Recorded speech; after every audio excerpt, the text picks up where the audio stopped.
Lots of big breaking news going on tonight. But really quick, guys, I just wanted to say thank you for all the thoughts and all the prayers and all the comments that people left over the past few days. I've been reading through some of them, and I really appreciate it. All right, the situation has gotten a tiny bit better, all right, slightly better, but my wife has still been in and out of the hospital, and the situation is still pretty urgent, all right? So I really appreciate all the prayers, and please keep them coming, all right? They're helping, and we need them. But let's get into all this news here. I just wanted to address that really quick because I really appreciate all the comments. There were like 900 comments, and I'm going to try to go through them all and read them all because I really appreciate that. But let's get into this here really quick, all right? That's what I want to bring you guys is this big news that's going on around the country. And right now in Albuquerque, New Mexico, they have deployed the National Guard. Troops are on the streets right now. And the governor is saying that this is a crisis. She's saying that crime has gotten so bad in Albuquerque and the surrounding area. Santa Fe is not far from here either. And things have gotten so bad that they need to deploy the National Guard to the streets to help create a greater sense of law and order for people, right? And they're also saying that they have police officer shortages as well too happening right now, and they need the National Guard to help make up for the lack of law enforcement in the area, right? And this has been going on. New York City deployed the National Guard and troops to their subway systems because there's so much chaos. Remember that guy or that woman that got lit on fire? Okay. Absolutely insane, the things that are going on in some of these big cities. And I feel like New Mexico is kind of one of these states that gets forgotten about a lot of times, but things are bad there too, right? They're a border state. A lot of these issues are overflowing into their state, and Albuquerque has been suffering. There's a major fentanyl epidemic happening right there, or right now there, and it's destroying and devastating the city and also the emergency services and resources. Okay, they're just constantly dealing with people having overdoses and having to save them, and it's tying up a massive amount of resources, right? So let's dive into some more details here of what's going on exactly in Albuquerque, right? The governor has declared a state of emergency, and she is saying things are bad. I want you to, she's even admitting how bad things have gotten, Governor Grisham. And so why hasn't she done anything? Why has she allowed things to get to this point if she knows how bad it is here? I want you to listen to what she is saying on the situation really quick and just some more details of what's going on. And then we will talk more about this after. From the downtown area and goes east on either of the one-ways or central, for as long as they're one way, you can see crime. I see drug dealing, drug use, prostitution. I worry about human trafficking. I see violence on the streets. This is declaring, again, a public safety emergency in Albuquerque that has everyone, including the state police, committed to a long-term operation, sort of central Albuquerque, from downtown central kind of up through the International District. We picked those areas based on call volumes, arrests, and risk. The Guard's role is to do the supportive functions that take police. All right, so you heard that there. That was just a little clip of Governor Grisham and what she was saying. This is her own word. She's seen these deals going on. She's seen prostitution, even human trafficking, right? Absolutely insane what's going on here. And it's kind of an open secret in a lot of these big cities that these things are happening, but nobody puts a stop to it, right? And In response to this, they are deploying dozens of National Guard troops to be deployed throughout the city, and they're going to crack down on, quote, juvenile crime, the stem of the flow of fentanyl, opioids, and other illegal drugs that are flowing in and flooding in across the U.S. southern border. All right. It says here that during a 3-week operation on East Central in January and February, police made 116 felony arrests and 38 misdemeanor arrests and cleared 106 felony warrants, authorities said.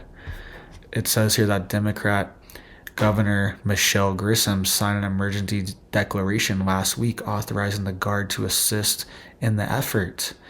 Guard members will not be questioning or arresting suspects, but will instead be taking on duties such as securing crime scenes and accidents, freeing up the 890 officer police force to focus on fighting crime, city leaders said. And it says here that Albuquerque has already recorded 96 homicides in 2025, right? And that's compared to 99 total in 2023 and 121 total in 2022. So it's only April. It's only been a few months, and we're already going to pass these numbers from previous years. So these numbers have been going up. It has been getting more dangerous.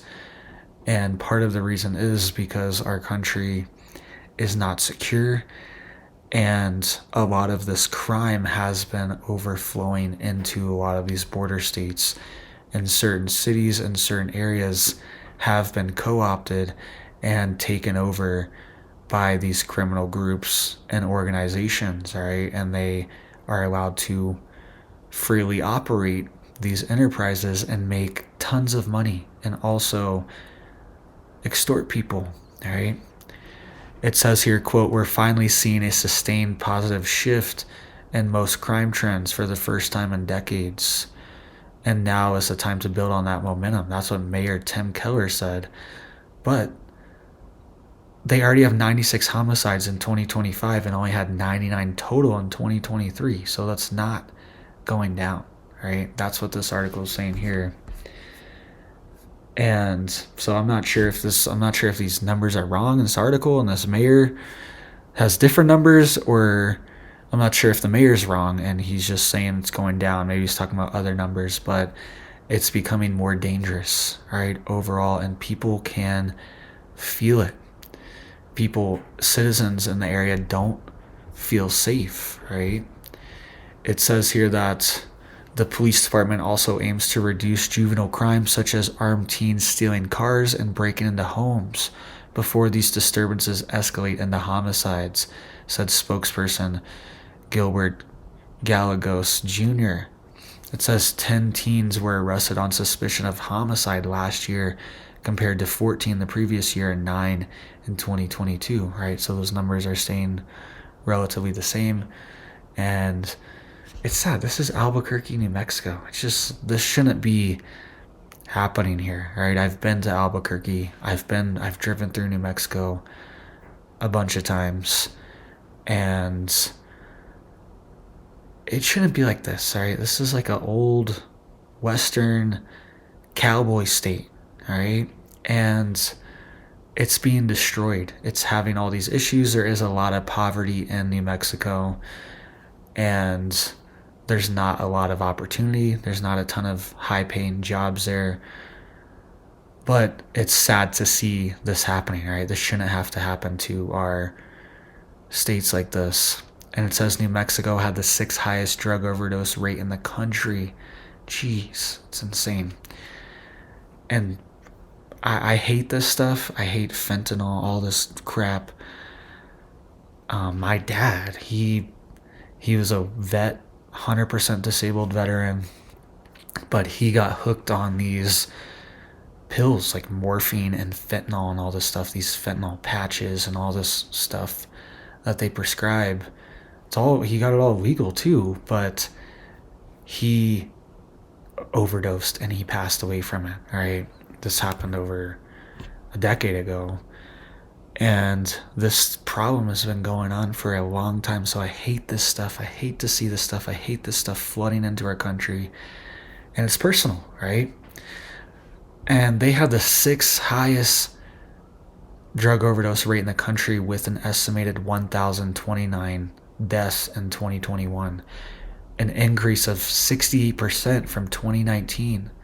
All right, so these numbers are a little staggered and lagged behind, but it's increasing like crazy, these numbers, and it's not normal. And it's destroying people's lives, and it's destroying the fabric of society too. These cities and these towns are being devastated, right? People are getting hooked on this stuff and they can't get off, and they get trapped in these really bad situations, and then they end up on the streets trying to steal stuff, committing crimes to get more of this stuff, to keep it going. All right, that becomes like your life is trying to get more of this stuff, right?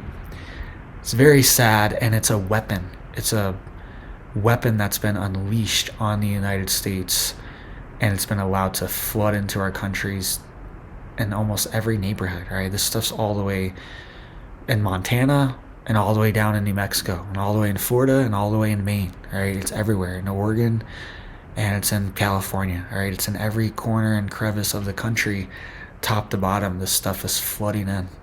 The governor decided where to deploy these troops based on certain crime rates and certain calls and things like that. I want you to listen to some more of what the governor was saying, and some local news out of Albuquerque, New Mexico was saying on the situation.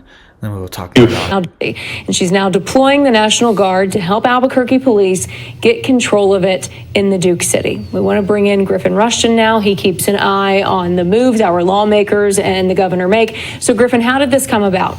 Well, Tessa, it actually started with a letter from Albuquerque Police Chief Harold Medina to the governor, and here it is right here. Now, this letter, it's dated March 21st. In the letter, the chief says that Albuquerque's fentanyl epidemic and a rise in juvenile crime can only be resolved with a consistent and visible police presence. But he says things like welfare checks and prisoner transportation depletes the resources needed to maintain that presence. So, with the governor's order, dozens of guard members will be in the metro by mid-May.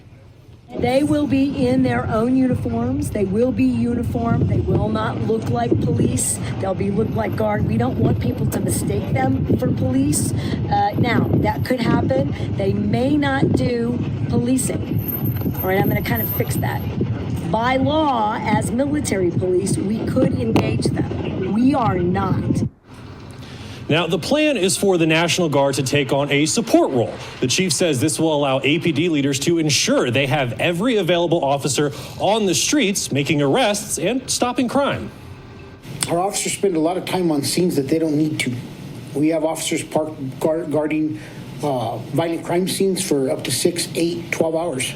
We have officers guarding fatal traffic accidents, 6, 8, 12 hours. If I could start taking 6 hours off some of these on-scene clears, it's going to make a huge difference. And it's going to start swaying and putting our officers back into service and getting resources out to the community at even a faster pace. Now, here's a breakdown from APD on exactly what the National Guard would be doing in Albuquerque. We're told 12 Guard members will work with the Real-Time Crime Center to expand and operate the drone program.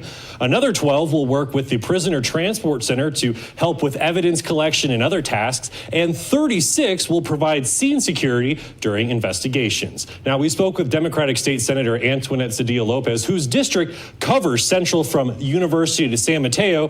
And here's what she had to say about the National Guard helping out. I think there are a lot of residents in my district who are very concerned about crime, and I'm glad that the National Guard is coming in a supportive role to help a troubled police department do its job effectively. Now, the National Guard will deploy 60 members in Albuquerque, and Major General Miguel Aguilar tells us they all volunteered for this mission. They are receiving training right now at the National Guard Readiness Center in Santa Fe, and it's going to be similar to training for APD's public safety aides. Now, this is not the first time we've seen extra law enforcement resources deployed to Albuquerque. The governor sent state police to the metro 3 separate times between 2019 and 2023, usually after a crime-related tragedy. But not the National Guard. The National Guard is usually called in to help with a specific problem, like in Tierra Amarilla back in 1967. All right, so you heard that there. That was just some more details on exactly what the National Guard's going to be doing. And I honestly think maybe they should be doing a little bit more. The situation's bad. Some of these pictures are showing of the streets of Albuquerque do not look good. And they're mostly going to be in a support role for now, but that situation could change, right? So please hit it up for me down there, guys, to help get these videos out, help get these warnings out, just so people know what's going on, what's happening in their city and in their country. I'm just keeping you guys updated. I'll be keeping you updated every day on just what's happening in our country and how it affects you. So I appreciate that, guys. I hope you guys are staying safe, staying prepared out there. I hope you have big blessings for your life, your family, and I hope you have a big old blessed day.